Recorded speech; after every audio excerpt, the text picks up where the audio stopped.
എന്തെന്നറിയുമോ? എന്റെ ഭർത്താവുണ്ടല്ലോ, ഒട്ടകത്തിന് പുല്ലറുത്ത് കൊടുക്കുമായിരുന്നു, ആടിന്റെ പാല് കറക്കുമായിരുന്നു, എനിക്ക് ഭക്ഷണം വെച്ച് തരുമായിരുന്നു, വെച്ച് തരുമായിരുന്നു, എന്റെ കൺ തൂക്കുമായിരുന്നു, എന്റെ വസ്ത്രം കഴുകുമായിരുന്നു.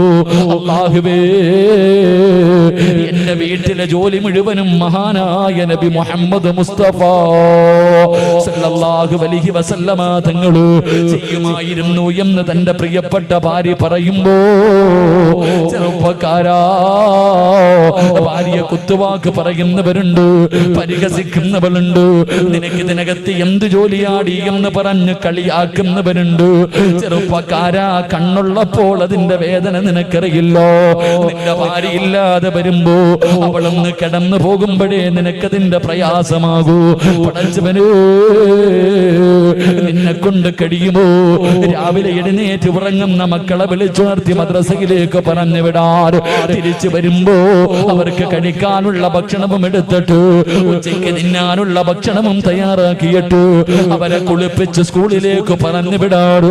എന്നിട്ട് സ്വന്തമായിട്ട് കാപ്പി ഉണ്ടാക്കി കഴിക്കോ. ഉച്ചയ്ക്ക് നിന്റെ കൂടപ്പിറപ്പുകൾക്കും വീട്ടുകാർക്കും ഭക്ഷണം ഉണ്ടാക്കോ. ഒരു ദിവസം ഒന്ന് ചെയ്തു നോക്ക് ചെറുപ്പക്കാരാ. ഭാര്യയുടെ കയ്യിൽ പിടിച്ചിട്ട് സമ്മതിക്കുമടാ പൊന്നുമോര്. പടച്ചവനെ, എനിക്കും നിങ്ങൾക്കും ഒരു തലവേദന വന്നോ?